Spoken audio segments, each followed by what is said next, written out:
Jacques Talk is sponsored by Locke Meredith, Sean Fagan Injury Attorneys. Hey, good morning, Jacques. How are you? I'm doing outstanding. I'm talking to Garth Brooks. Entering his second year as the LSU head football coach. It was the only way I could get a foot in the door. Joined by the icon, Kim Mulkey. Ace Coach, great to see you. All right, Hunt Palmer is a young, talented Cubs fan. You can catch him on the radio, popular show here in Baton Rouge, Monday through Friday. Time slot is 1 to 3 every day. 1 to 3 Monday through Friday, and then you're very involved in the LSU game day. I am involved in some capacity. I do pre and post game. So 90 minutes before kickoff, I'm on the LSU Sports Radio Network, and then 30 minutes after with former Tigers Brandon Taylor and Marlon Favorite, which can be quite a circus at times, but it's fun. Love those guys. See them in the press box. They still both look like they could play. BT definitely could. Yes. There's no doubt. Fave maybe depends on the month. Fave, like me, likes to enjoy the buffet in the press box. BT is a little bit more regimented, but yeah, they're awesome. I enjoy every Saturday with those guys. Maybe Fave could give you one play, and Brandon maybe could give you 10 or 15. I'm not sure, but yeah, I enjoy seeing those guys. You've done well for yourself. Congratulations on I appreciate that. Everything. I mean, you started interning here. That's a lot to overcome. I did. It was a great summer. The LSU baseball team won the national championship, and I had a lot of fun, and I got some interesting experiences here. Yeah. You learned about television and deadlines, and wow, that's a more chaotic than I maybe and then never did it. Never did any television. That's right. The most chaotic thing we ever did was the Marcus Thornton draft night.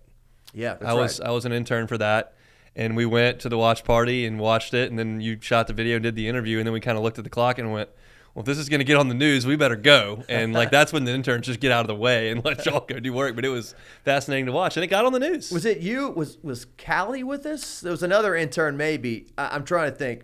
Potentially, I don't recall, but yeah. I know that I remember being at the watch party, and then I remember busting it back being like, there's no way he's going to get that on the news, and you did. Well, we went to Marcus Thornton's draft party. I think he got taken in the second round. We were shooting on tape, I think, at that time, if I'm not mistaken, and we literally ran to the back and played the tape raw, I think. There was no editing or whatever. I think we left his house at 10 o'clock. It's like sports is hitting at 10:20 or so. Hopefully we make it. And you did? We did, yeah. These days, knocking on 50 years old, I'm not sure how much adrenaline I have to do stuff like that as much as I used to. Oh, that was fun. It's days. Amazing.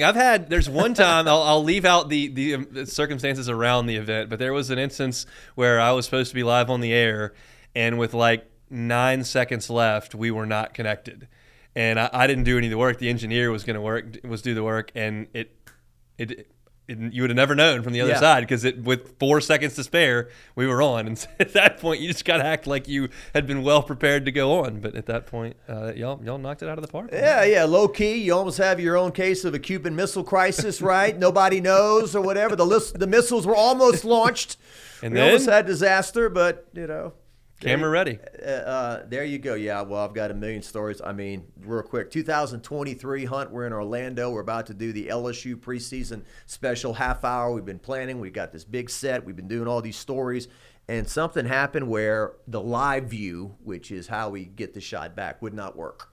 And I think we had to rely on VUE, our station in New Orleans, to route something in the sky. And anyway, we made it on, but barely. Last story on the technical issues, which I'm sure people are enthralled with. But in this case, everyone knows, I think a lot of people that follow LSU baseball are aware that I went up there for the 2 weeks to do my show from Omaha while they were there this past summer.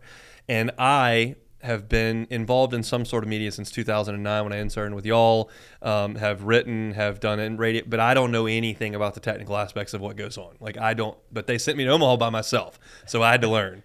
The first 2 days, it went off without a hitch, did the show, had the stream up, the whole thing.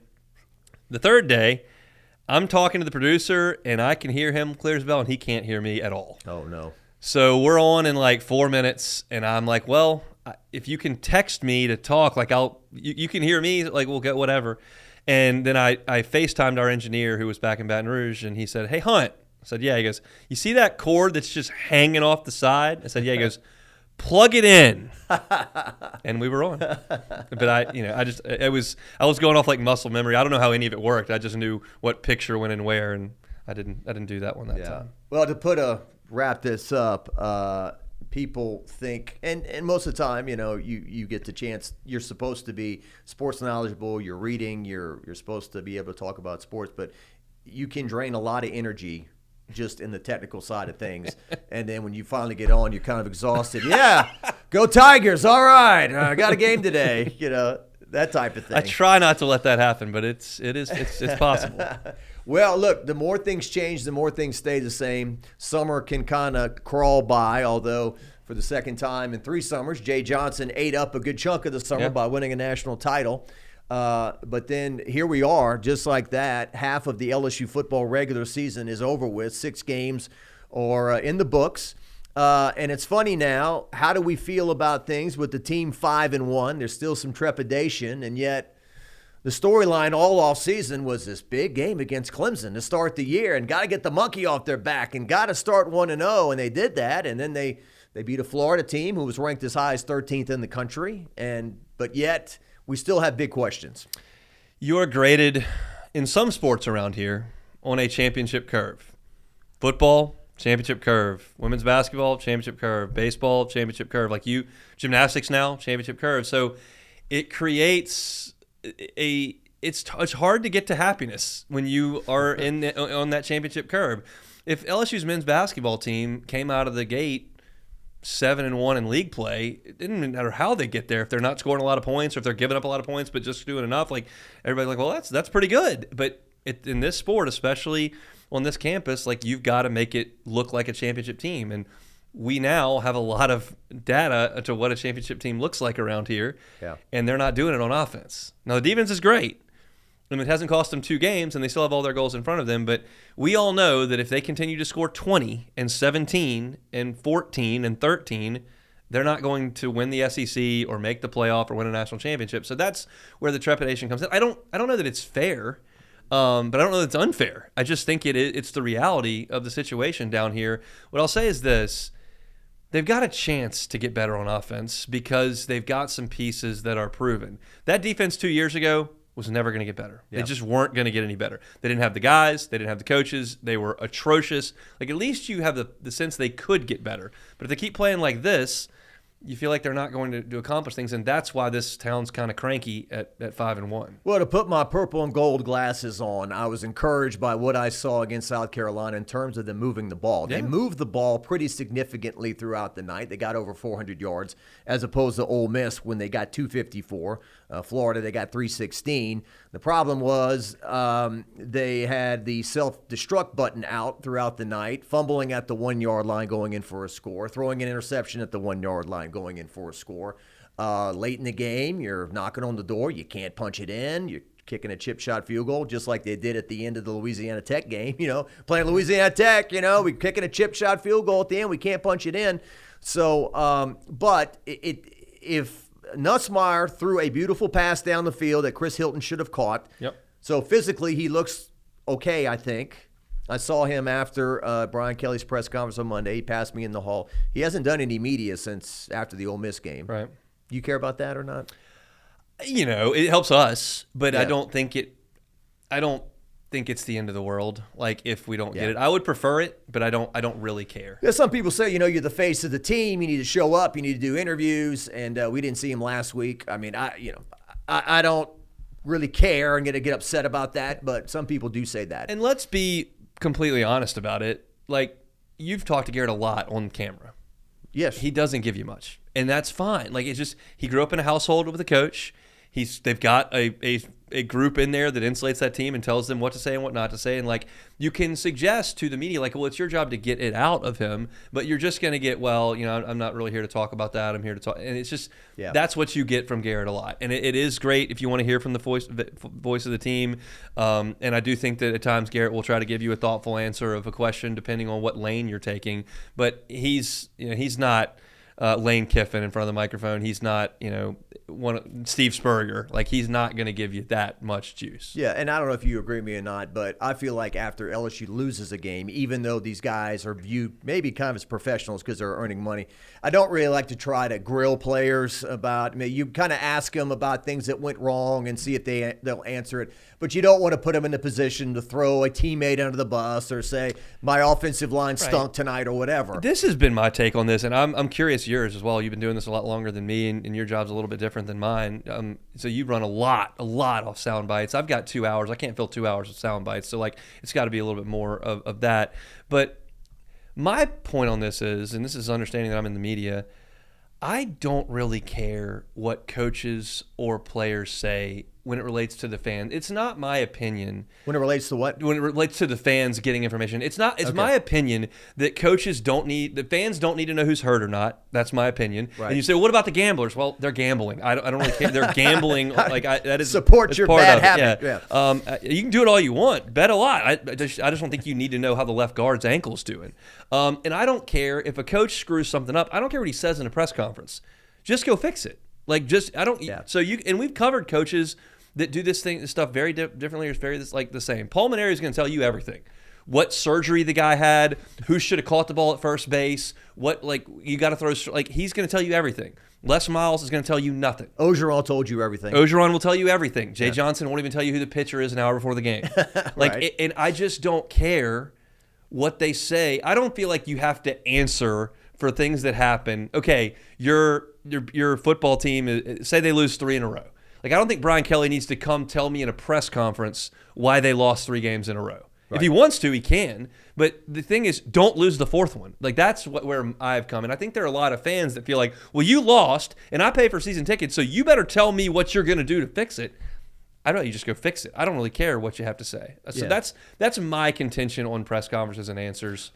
And that's just where I stand. Well, when they win, I think I run more sound from the players. Yeah. And when they lose, I run a lot of sound from the coach because he's the paid professional and he's the one to answer why'd you kick a field goal instead of going for it or vice versa. Why'd you play this guy instead of that guy? Why did you look the way you looked? But I think that, and there's 102,000 in the stadium. There's only a certain amount of us in the post-game press conference. I think it's our job to try to, within reason, ask the questions that the fans want the answers to. But at the same time, and I think it's a Twitter thing and a social media thing, I think the tone of those people is different than the guy you run into at the gas station or the supermarket. The social media person wants me to throw rotten tomatoes at Brian Kelly. You guys don't have any stones. You won't ask any tough questions. And then you ask one of the questions, he answers, and then they say, well, what do you think he was going to say? So it's that type of thing. So media, we understand what we sign up for as well. When the team doesn't do well, they get mad at us too. For whatever reason. And look, it's a tough spot. It's 15 minutes after the game ends, and you got to stand there and face the music. A lot of us don't have to do that every day at our job, and I get the how much they get paid and all that kind of stuff, and that's not an excuse. It's just the reality. It's an emotional thing that those coaches go through, and then they got to compose themselves and be a professional. Well, it's tough. I small chatted with Brian Kelly. I hope you don't mind me sharing this the other day, but I told him, I said, in the old days, they used to write these things and mail them called letters, in the mail. And they used to say, never mail an angry letter because you'll wake up the next day and say, I shouldn't have written that. I don't feel the same way today. And I said, those press conferences are kind of the same. You kind of need maybe a little more time to cool down. And he's like, yeah, give me an hour and come meet me at Football Lofts. Maybe that'll work better. That's what he said about it. So so it's kind of deja vu all over again for LSU. They play a home SEC game. They score 20 points. They did that against Florida. They won 20-10. And after that game, there's certain people, a small contingent, that say the team won, and you should be happy that they won. But there's also we only scored 1 touchdown. Our offense doesn't look so great, and that was the Brian Kelly. You're spoiled and all that. So they go and lose at Ole Miss. So the question now is, after scoring just 20 points against South Carolina. And I think the spread is identical to when they went to Ole Miss. It's 2.5. LSU's an underdog to lose to Vanderbilt, which somebody said maybe 1948. Somebody told me maybe that was the last time LSU was an underdog to Vandy. That's very possible. I did a series history this morning on LouisianaSports.net. I mean, they lost to them in 90. but they have not, maybe not been an underdog in a very, very long time. Were you alive in 1990? I was 2. You were 2, but you were not watching Jefferson Pilot that day. Not to my knowledge. It's very possible, but not to my knowledge. Quick. Dave and Dave on the call. Real quick history lesson. The last time LSU lost to Vanderbilt, Chad Loop, now Dr. Chad Loop, chunked a Hail Mary into the end zone. Todd Kinchin caught it, and it looked like LSU was going to win in miraculous fashion on a Hail Mary to end the game. We got a flag. Todd Kinchin called for an offensive pass interference, a push-off, and then the game just ends. They don't even get another play. It's like, wow, what a gut punch. It's like not only did they take the touchdown off the board, LSU doesn't even get another play. So that was 35 years ago. So they haven't lost to them since. But they are certainly in danger of losing this one if they don't play well. Yeah, I mean, Clark Lea's done a great job. Their statistics are artificial because their schedule has been pathetic. But what they did in Tuscaloosa proves that they are functional. What they did last year against Alabama, what they did last year against Texas, they are not scared of these teams anymore, and they are well coached enough with a quarterback with enough guts to play well. If you look at the statistics, they're like 3rd in the country in total offense and 2nd in the SEC in scoring, and they've got these huge rushing numbers, 7 yards per carry and stuff. Like, that's all fake from beating Georgia State and Utah State Charleston Southern. They beat South Carolina without Lenora Sellers. We watched South Carolina on Saturday. All they have is Lenora Sellers. So right. that all their statistics are fraudulent. Their team is not. Virginia Tech's bad, right? Awful. They fired their coach 3 weeks into the season. Yeah. They don't have a lot of talent. They've got really one pro Eli Stowers, who's their tight end, and their quarterback's gutsy. But they run a run-heavy offense that's got a lot of option concepts, and they brought it into Tiger Stadium last year, and they struggled to score. They scored a touchdown with 5 minutes late to get 17 points. So I expect it to be a low-scoring game because that's what LSU generally plays in. But, yeah, Vanderbilt is absolutely capable of winning the game. Yeah, last year they hit one early, big bomb. First play of the game. A Fire Kelly chant broke out of the student section. I don't want to sound like grumpy old man, but it was ridiculous. They had a few students who had bags over their heads at the game. Your team is 7-4. Curly Hallman days are 1992 when they go 2-9. Okay, wear a bag over your head, but we don't wear. Anyway, so LSU came back and played pretty well in that game. Diego Pavia. He is your college football star. I don't know much about his future in the NFL. I'm assuming it's not. Not great. any. It's none. You went to SEC Media Day, right? I did. How tall is he? He's not tall. 5'9"? He's shorter than me, and I'm 6 feet tall. So, yeah, he's not very big, but he has a lot of heart, a ton of confidence, and he is a backyard playmaker. Not a lot of getting the shotgun, one-step hitch right on time on the money, not a lot of arm strength, but he'll run around. He'll go get 7 yards. He'll go get 21 yards. He'll keep a play alive that should have been a sack and then chunk it 50. I mean, it's just it's an exciting thing, and he has been the face of the rebuild. Clark Lee deserves the credit for this, but Diego Pavia is kind of the face of what they've created at Vanderbilt, which is really, it's 2 years of really good play. Yeah, he has a bit of Nussmeier in him, and I saw at least one play against South Carolina where he rolls left and tries to throw right and gets picked off. So he does make plays when he runs around and improvises, and then he can turn it over. Bad red zone interception against Alabama. And fumble. Yeah. And look, Vanderbilt deserves all this credit and praise, but you look back what they did last year, they were 6-6. That's what they ended up. Everyone's like, well, this is a really good Vanderbilt team. Well, they didn't really beat anybody except Alabama, but they're just better than they usually are. And it's the exact opposite of how we feel about LSU, because you're thinking about championships and you're watching them win a bunch of games. You're like, well, they're probably not that good. With Vanderbilt, they're not winning a lot of games, but they're in a lot of games. This is great. It's just because they are on such a different curve. Well, and just to give some credit, just to go back, just a history nugget, James Franklin, who was just fired from Penn State, I was like, didn't he win 9 games? And so in 2012, he went 9-4, 5-3 in the SEC. In 2013, he went 9-4, 4-4 in the SEC. So he won 9 games at Vanderbilt back-to-back. So they haven't done that yet. But they have money invested in the program. They have apparently, I talked to Will Muschamp the other day, whose son is a quarterback on the team. He said, wait till you see their stadium. They've really fixed it and whatnot. I Googled it. It's still a 40,000 capacity. Yes. So, and I don't think Nick Saban's soundbite, despite the fact that Alabama lost the game, is wrong, that the only place you're not intimidated to go in the SEC is Vanderbilt. I've got a story about that. You want one? Sure.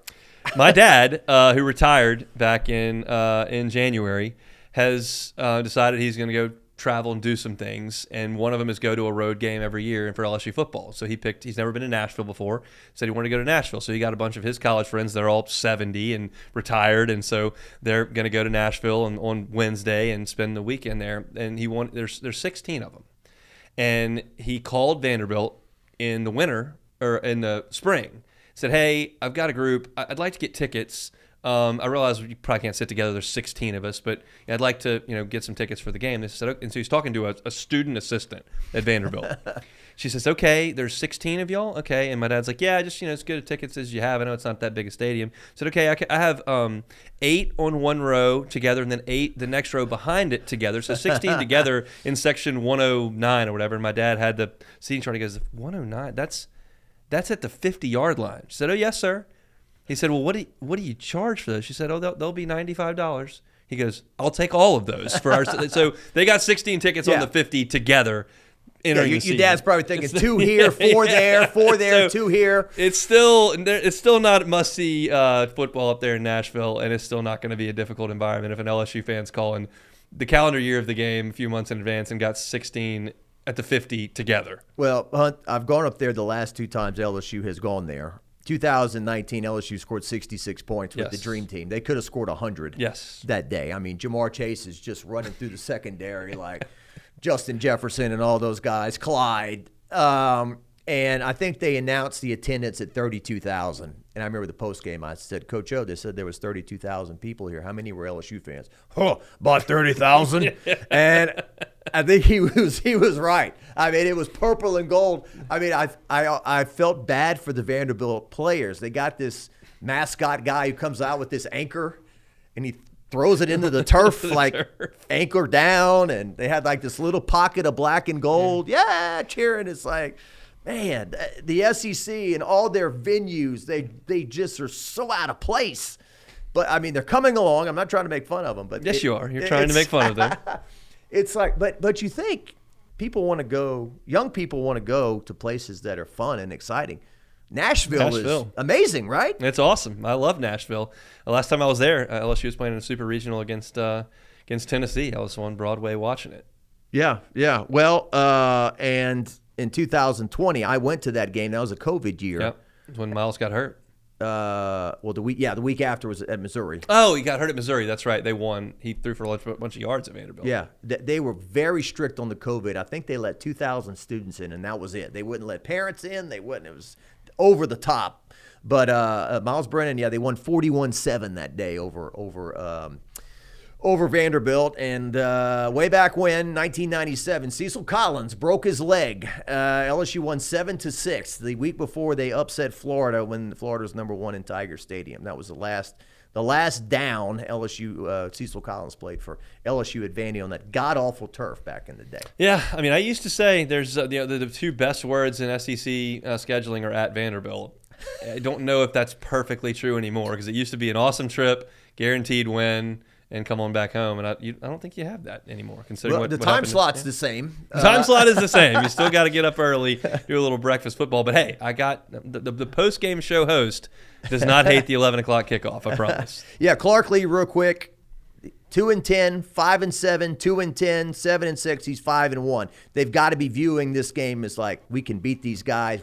If we beat LSU and we move to 6-1, we can have a special year this year. So no doubt. I mean, he's done an awesome job. I don't mean to disparage the job that he has done. I mean to a little bit disparage the football team based on the stats that I was suggesting. But they do what they can do. What they can do is be disciplined on defense. And play. He's a defensive coach. He was Brian Kelly's defensive coordinator at Notre Dame. He can coach those guys to be in position and to tackle. And then on offense, they're not trying to look like Joe Burrow or Tua Tagovailoa or Tim Tebow. They run some triple option stuff. They try to throw a lot of short passes to keep ahead of the sticks. And as Brian Kelly mentioned at his Monday press conference, they're great on third down because they're always in 3rd and 2 because they get 3 yards on first down, then they get 4 yards on second down, and now they can manage on third down because they're always kind of moving forward. And they want to get you to be undisciplined. They want to get you to over pursue. They're not trying to consistently beat you on the outside with pro receivers or big physical NFL linebackers. Offensive linemen. They just play well-coached fundamental football. I watched Clark Lee's press conference today, which was not electric. It was fine. Once again, he's paid to win football games, not entertain us at press conferences. But one thing he did say is the best way to defend LSU's offense is for us to possess the ball and move it down the field methodically and keep them off the field. And we'll see if they can do that against LSU's defense. Ole Miss had some success doing it. Now, I trust Lane Kiffin's ability as a play caller, and I think they got better personnel than what Vanderbilt has. But that will absolutely be their plan. I think in the game against Alabama that they won last year, I want to say they possessed the ball for over 40 minutes of a 60-minute game. Just massive disparity there. Yeah, and they didn't get conservative either, right? They didn't try to sit on the ball and run out the clock. They threw a 4th and 1. They threw a deep pass for a touchdown and all that. Let's talk about it from LSU's perspective real quick. The Ole Miss loss still as disgusting today as it was on that day? Sure, because it's a loss. I can't say it was stunning. I just I didn't think that LSU would be able to just muzzle Ole Miss's offense like they had Florida and Clemson, and they didn't. They gave up 24 and forced a fumble inside the 5. But everyone was kind of saying, well, LSU doesn't run the ball well, but Ole Miss has the worst run defense in the conference, so they'll be fine. They'll run it. I was like, no, they won't. They don't run it on anybody. So, and they didn't run it that day. They ran for 50-something yards. So, I wasn't stunned by it. I thought it was definitely a possibility, and it hurts. But in this era, you can lose 2, so that's 1. I think Ole Miss scored 3 points total in their first 5 possessions. So, I thought the defense went out and for the most part did their job. And the offense takes an early lead on kind of a flukish touchdown, right, of the deflection up in the air. But Garrett Nussmeier's interception to start the second quarter was definitely a huge shift in the game. They're about to go up 10-3, 14-3, play from ahead, and he gets picked. That was rough. Yeah, those turnovers are brutal. Remind you of the A&M game last year where LSU was really in complete control of that game and a couple of turnovers, and then a quarterback change on the other side flipped it. But yeah, that is basically the story of that game, is that the defense, I thought, got tired. I think you ask a defense to play 84 plays against Lane Kiffin, you are asking for significant trouble, and that's what you got. They made some plays. They got a turnover from Trinidad Chambliss, and they didn't give up any touchdowns in the first 25 minutes or 20 minutes of the first half, and then didn't give up touchdowns early in the second half, but late in the game when they were tired again, they couldn't get the ball back for LSU. Nussmeier and his decision making lately. Coach Kelly said Nussmeier had been a bit robotic, maybe a bit mechanical. You're not playing like your usual self, and so when he does that, maybe there's some electric plays and maybe there's some turnovers. But a fifth-year senior should see the safety going in and not throw it and hit him there.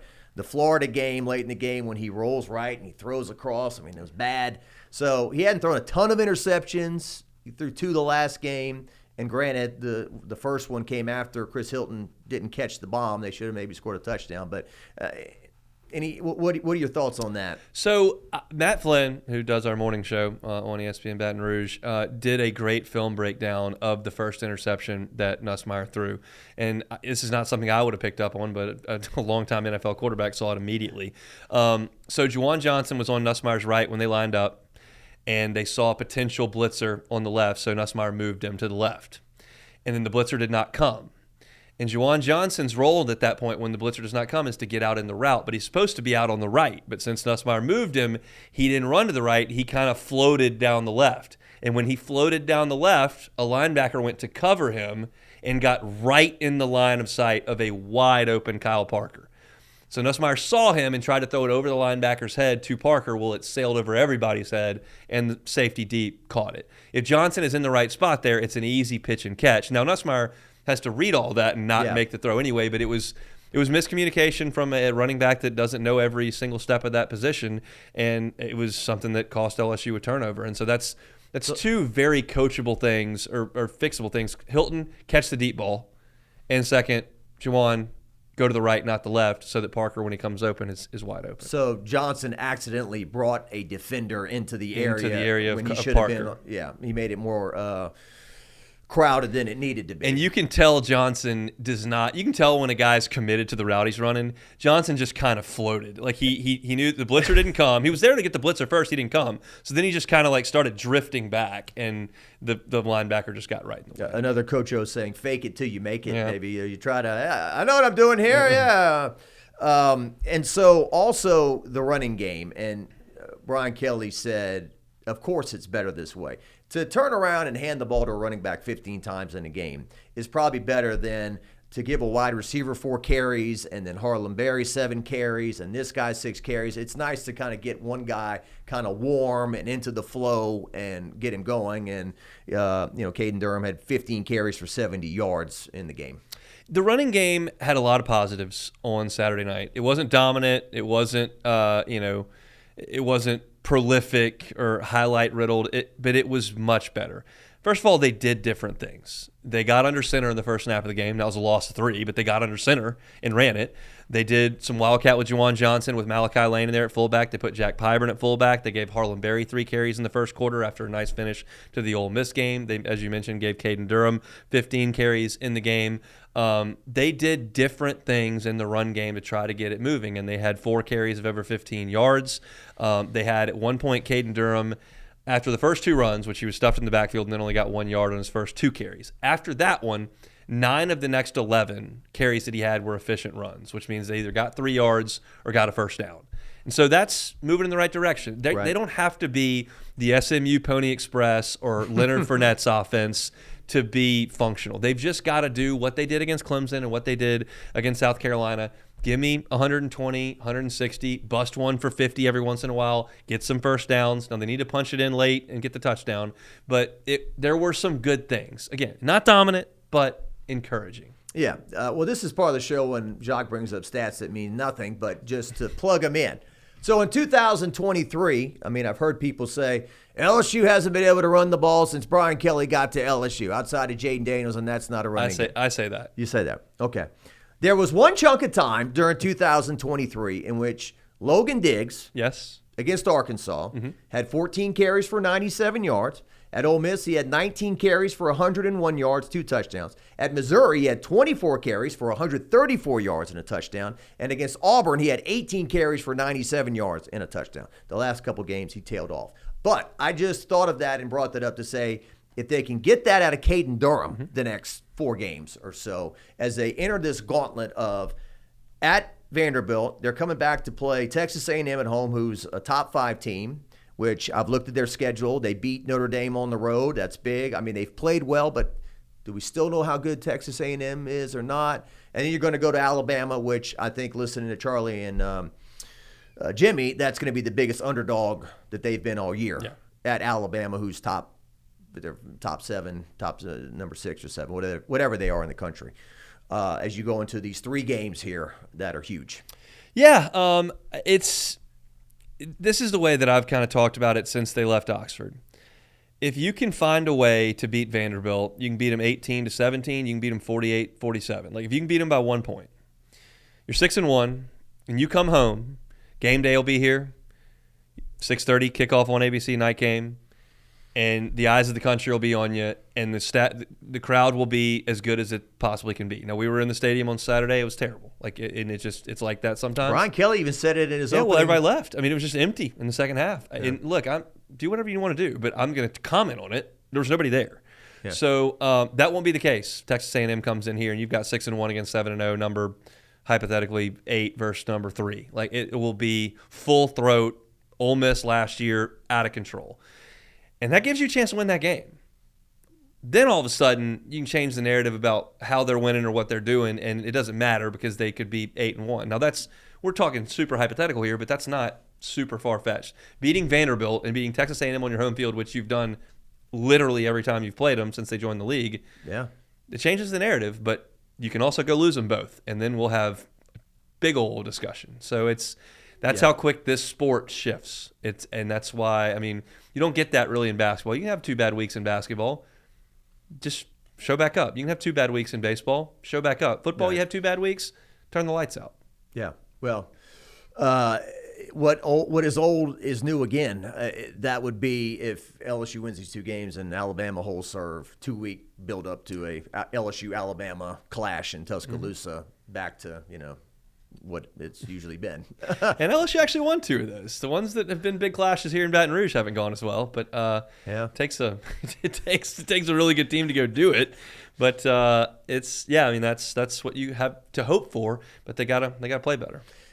Certainly, Hunt, one of the biggest turnarounds to view LSU with basically the same offensive personnel in 2018 getting blanked in Tiger Stadium 29-0. And then the next year going on the road and putting up, how many did they score? 40-something? It was in the 40s, and it probably could have been more. Yeah. They were just clinical that day. That was as good a game as they played. That was a really good Alabama team. And,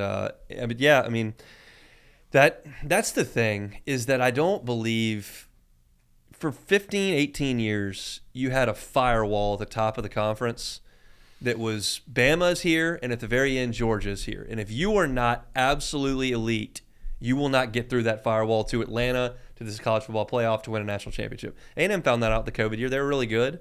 They went 9-1 in the COVID year, but they went 9-1. They got blown out by Bama. You're out. And if you either had Cam Newton or Joe Burrow or you had a kick 6, Tim and if Tebow. you didn't have that, you weren't going to get – and that firewall doesn't really exist anymore. Like, Bama looks okay, but Florida State's lost 3 games in a row, and they crushed them. Georgia's kind of not doing what they usually do. They're winning games, but they're winning them by 3 points. So it's like, I feel like a lot of teams have a shot. And this team right now doesn't look like the championship teams we've seen. We talked about it. But it doesn't mean that you can't get a little bit better, and then the top of the league's just not as good as it's been. Yeah. Well, in 2011, when you had LSU and Alabama, these 2 juggernauts, you got guys who are like reserve players, like a Ron Brooks, who goes on to have a great NFL career. Those third teamers aren't sticking around anymore. They're gonna get paid somewhere else and leave. And so let me just ask you this out of the blue: the modern day, like Nussmeier, for example, you can't get away from Garrett Nussmeier. Raising Cane's commercials, Gordon commercials, billboards with Gordon, billboards with Our Lady of the Lake. I'm listening to you on 104.5. Hi, I'm Garrett Nussmeier from Mercedes-Benz of Baton Rouge, and I drive a here's a 21-year-old talking about, or 22 talking about, here's Mercedes-Benz that he drives. So I guess there's a question: are they mature enough to be professionals that early? I guess they are. We see Armando Duplantis do what he does and the pressure he's under, and tennis players have done it over the years. But it's a whole nother thing now. And and people are like, okay, overexposure. I've seen enough of this guy, and then when he doesn't play well, it's a bad combination. It's one of those deals where you can't throw a blanket over every single 18 to 23-year-old. Like, some of them are ready to roll, some of them are not. And you got to hope that the parents are involved and can help. You got to hope that the coaching staff is prepared for that kind of stuff and has an infrastructure in the program. And ultimately, some are going to swim and some are going to sink. And that there's just not much you can do about that. Young people are young people, and some of them are ready for things and some of them are not. So as far as Garrett, I don't have any reason to believe he's not. He's engaged, and he doesn't appear to be overstretched, and generally gives great answers, and you never hear of any issues with him off the field. It's not, and this is not the guy's the Heisman favorite, but I don't ever hear Garrett Nussmeier talking about how he's on TikTok doing that, or he got his cars bashed in and stolen over here. Like, it just doesn't seem to be quite the same type of circus that can go around with some other players. But again, it's different for everybody. Yeah. Well, and you go and you do a commercial. It's a 1-hour shoot, and you're out of there. And then some people, it just feels like they think in real time he's in line at Raising Cane's with Arch Manning, and Todd Graves and Archie. And then look, here's another situation when you were talking about money, and I don't know how much I don't know what happened. I have no idea what happened. I know what the result is. Nico Iamaleava went from playing for a great program that went to the college football playoff to go and play for that. Now, I know they've won 2 games in a row, but they're completely irrelevant. No one goes to any of their games. I don't know what he got paid at Tennessee exactly. I don't know what he gets paid at UCLA, and I don't know why the decision was made to up and leave at the 11th hour, how much was him, how much was his family or whatever. But, that's a situation where you look and go, probably not the most sound decision making going on there. Well, a few more things with you, and here's a loaded topic too. Coaches buyouts. I mean, is this horse out of the barn and we can't get it back in? Because I love college football as much as anyone, but I'd say to give somebody $50, $60, $75 million to do nothing is gross. I mean, and not to be we are the world on you or whatever, but I mean, we have sickness, we have roads that need to be fixed, LSU needs a new library. I can go on and on with the positive things we can do with $50, $60 million. It's America, and people can do what they want to with their money if they want to give a coach that amount of money to go away. But is there any way to, okay, here's $10 million instead of 50? So here's what I would say to that. Like, you say the horse is out of the barn. That's a cliche that we use in this situation, which is spot on. But the horse is out of the barn as far as paying college athletes. The government says you have to pay them because there's revenue being exchanged here, and there's amateurism's a sham, and they are entitled to it based on their name, image, and likeness to make money. You cannot fix that. That's the government and the Constitution are telling you that. All you got to do to not pay $70 million in a buyout is don't put it in the contract. Yeah. So if you're the athletic director and you're trying to hire a coach and they say, well, I want you to sign me to this $90 million deal, and I want guaranteed 95% of that, no matter when the contract is terminated. And all the athletic director has to do is say no. And if that means you can't hire the coach, well, that's a decision you're going to have to make.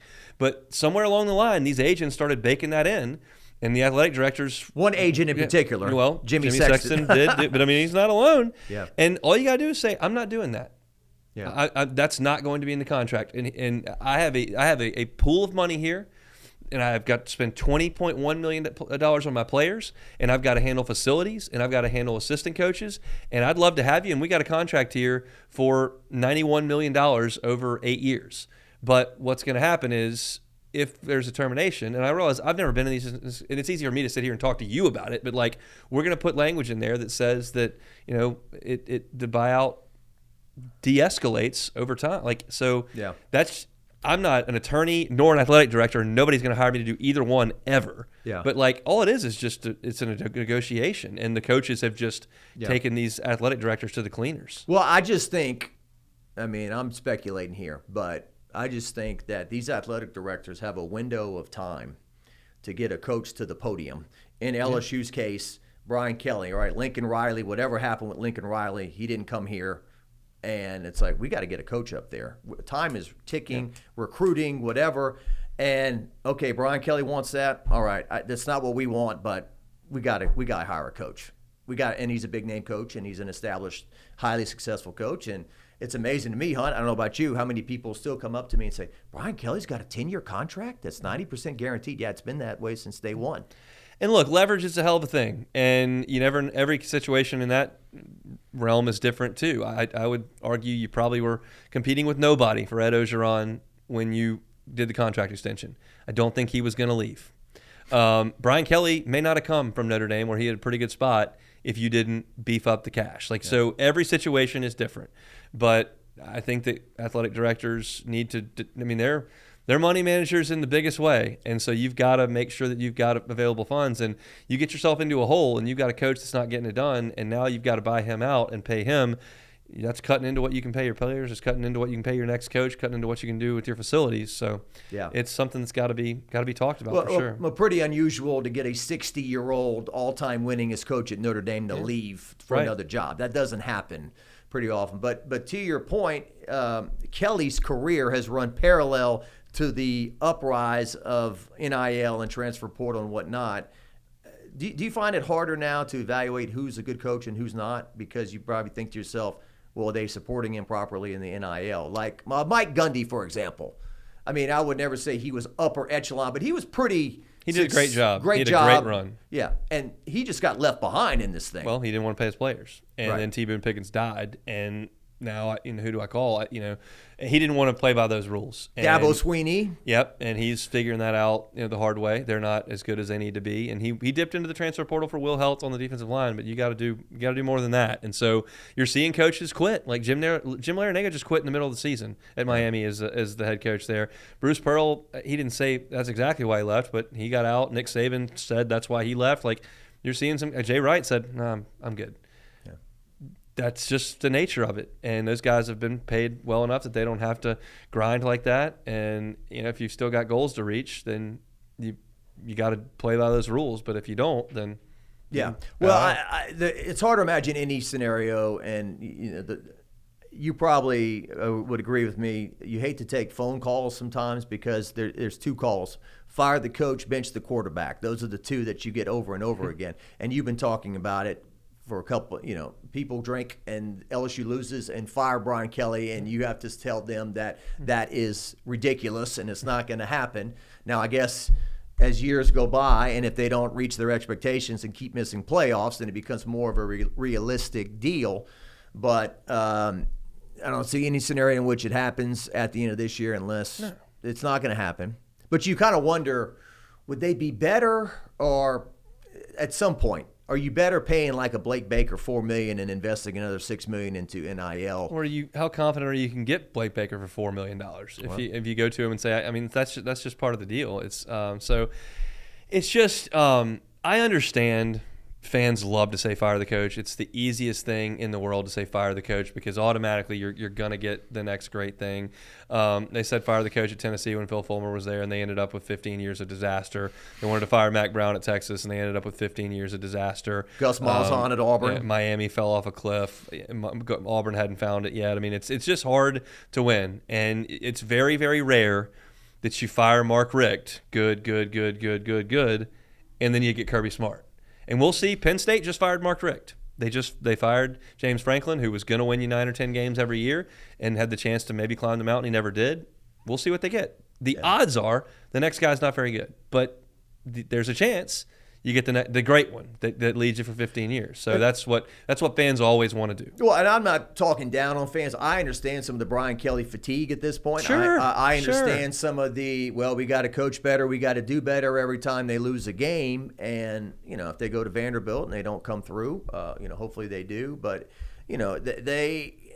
they're all in on, it was playoff or bust. That was what we talked about at SEC Media Days, what they've invested in this roster with a fifth-year senior and Garrett Nussmeier. They got to make a playoff this year. And so. No, that's perfectly reasonable. And right now, they got to play a little bit better. But I think the coaching staff is pretty good. I think that they've recruited pretty well. I think the transfer portal they brought in has just been awesome. That haul's been great. They just every ship has one hole that they just can't quite plug.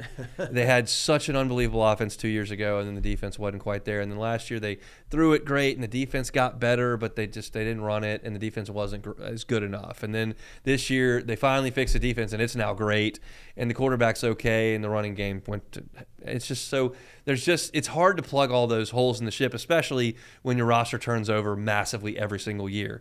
And if you are a fan and say, well, he's making $100 million, like plug the holes in the ship, you're not wrong. That's perfectly reasonable to say.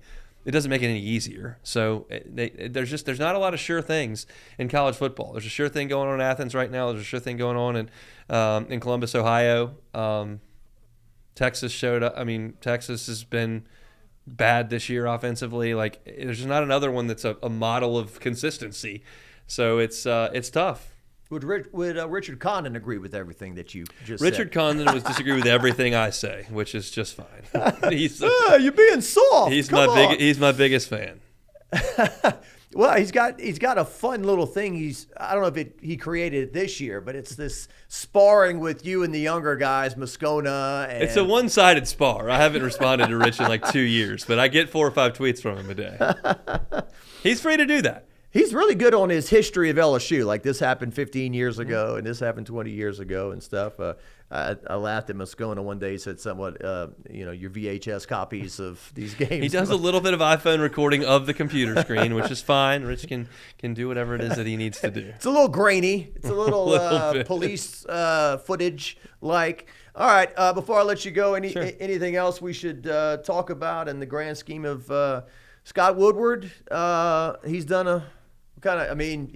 Your football hire is kind of what there's been some talk about Scott Woodward and the job he's done. So obviously, home run hire, Jay Johnson, Cam Mulkey, Gymnastics winning a national championship. Matt McMahon has not worked out yet. And Brian Kelly has been good with a chance to be great, to quote Charles Hannegriff. So the landscape out there, I mean, they are throwing around more money than, I mean, it's monopoly money out of LSU. It's a healthy athletic program. I don't know how much, and I think Scott does a great job. I'm speaking about something specific that I don't know if he gets a ton of credit for, but he's the top of the food chain there.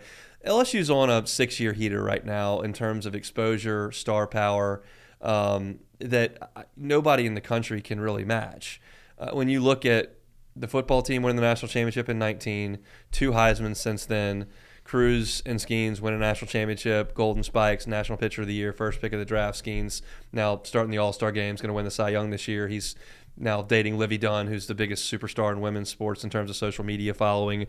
You've got Flaugier and a national championship on that side of things. Angel Reese wins SEC Player of the Year and is a big star in the WNBA. And then you look at the Olympics and all that went into that, from the beach volleyball and Sha'Carri Richardson. And it's just, I mean, you had the number 1 women's amateur golfer in the world that was here at LSU.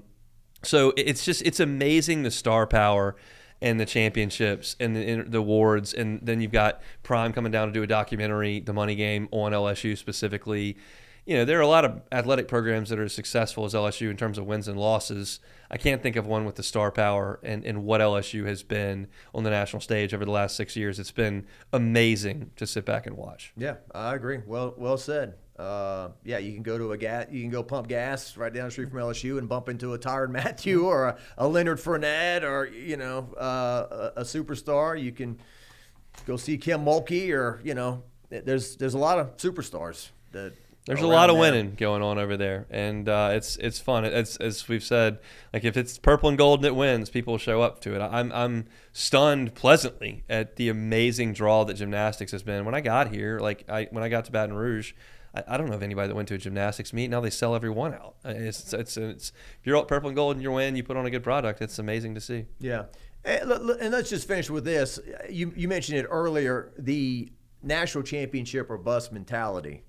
And I remember talking to some students. I went to go talk to a class one day at LSU right after the 2019 national championship. And I told them, I said, on one hand, I feel really happy for you. On the other hand, I feel, I don't know if bad for you is the right way to phrase it, but to think this happens all the time is not the case. And LSU will hopefully win other football national championships, but we may never see anything again like we saw in 2019, when you go undefeated. You win the Heisman Trophy, you win the Biletnikoff, you win the Coach of the Year, you win the Defensive Back of the Year, the offensive line. Joe Moore Award. Moore Award. I mean, you play in the Superdome in New Orleans. It was just, there was absolutely nothing to complain about that year for the most part. And Hodson to Fuller, that's not national championship. Tyrann Mathieu didn't win a national championship. Leonard Fournette didn't win a national championship. I just sometimes feel like some people just group all the national champions into one group, and everyone who didn't win one is somehow slighted. And look, you're here. You got people that are asking me, well, is Jay going to pass Skip in national championships? Like, it's really hard to win one of those. Like, it's really hard. Did you see the last inning against Arkansas up there? Like, that's a lot of things that have to go your way to get there. And I realize that Jay is, and trust me, I know how hard that guy works. And so I'm really being hyperbolic here. He makes it look easy. I get it. Like, he's won 2 in 3 years. It looks easy. It's not. And, never take for granted winning the whole thing. It asks the people in Oxford, Mississippi, or College Station, Texas, or Knoxville, Tennessee, it's really hard to win the whole thing. And LSU fans have had an amazing run. I'm lucky to have been here for a lot of it. But you never know when that next one's coming, and it can sometimes be a while. Well, Kramer Robertson was sitting right there saying the same thing. His mom's run 4 of them, right? It'd be easy for him to say if she had won 0, it's hard. But he's coming from the perspective of, when they hired her and they say 3-time national champion Kim Mulkey, she won those 3 over 20 years. It's not like she won 3 in 4 years. Well, when we were leading up to Game 3 of the 2021 national championship, 2023 national championship team, that before they beat Florida that night, you had won 1 national championship in 22 years. It is, and Maneri had great teams. I mean, it's hard to be a national seed. He was a national seed 6 years in a row, and it's just hard to go up there and win those games. Sometimes, I'm just sorry, I'm not going to blame Paul Maneri that Coastal Carolina hit 3 home runs off Alex Lang, who never gave up 3 home runs in an outing the rest of his career. I'm just not going to blame him for that. I'm not going to say Maneri just choked because Jake Slaughter got called for interference at second base, or Eric Walker blew his elbow out. Like things happen, to put it a little bit more cleanly. It's hard to win, and LSU's done a ton of it. It's been amazing to watch. Yeah. Well, Jay's, I think he's the same age as me. He's 48, 49. He's won 2 already. I mean, if I was doing the math one day, if he just wins 1 every 5 years for the next 20-some-odd years or whatever, he would pass up Skip. Can't ask Mike Martin anymore, but ask Dave Van Horn how tough it is to go up there and win one. It's just, I mean, it's really hard to do. We're spoiled. We're lucky. I love it. It's great. I'll go up to Omaha for 2 weeks every year if they'll let me, but it's really hard to do. Yeah. No, I mean, last year, what did we say? They're pretty good. They got swept at Auburn. They don't hit. They don't get the clutch hits. That's my favorite thing. This team can't clutch hit. That's not a skill set. You can't be a good clutch hitting team. That is back to the point. My favorite thing about baseball is you just got to tread water, find your way to position yourself for the postseason, and then go make it happen. And by the way, what we haven't talked about with that baseball team, they were losing 5-1 against Little Rock in the decisive game on a Monday night. Yeah. So yeah, they got shelled by Little Rock on a Sunday night. Their season is hanging in the balance. 5-1, and you don't have Ianson or Anderson ready to go. Like it's. Yeah, Case and Evans saved the season, right? Came in there. Well, we'll be talking about LSU baseball. They're going to play Samford in Biloxi. Yep. Last year they did that. They drew like 7,000 fans on a Sunday afternoon in the middle of baseball season. I was talking to Jay about that the other day. He's like, yeah, man, my heart was kind of pumping that day. Here it's November, and only at LSU, right? I mean, it's great. You can put your players out there and say, hey, this is what it's going to be like, I petitioned my boss at home, whether or not I could go over there and watch that on a Sunday and cover it for LouisianaSports.net and for the website. She said, no, we have family pictures. I said, oh. Guess I'm not gonna be able to miss that. That's a Palmer family picture day. So I'll go to Hammond to watch him play the following weekend, but I can't make it over to Biloxi. Well, that's important. She could say, well, Hunt, they play 56 of those that count, right? I get that too. I try to go out to watch a practice. Well, you just want to no, it's work. She doesn't believe that's work, but it is what it is. Well, somebody I know told me the other day she watched Sportsline for the first time and was kind of overwhelmed by the whole thing. Yeah. And said, all of the games are going on at the same time. I was like, yep, that's right. That's correct. 7 o'clock. There's no noon kickoff, 3 o'clock, 7. I got this window here of a million games going on between 7 and 9:30 to get on the air and then scores and all that. That's the fun of it. All right. Well, Hunt, great conversation. Thanks for coming down. Always enjoy it. Check out Hunt Palmer, WAFB intern Hall of Famer, and pretty good golfer. Don't play very much. Some days could be good. Some days not very good. Not very good. Okay. Well, we'll have to go to Corby's International one day. There it is, the home of golf. Tee it up. Thanks for stopping by. We'll see you later.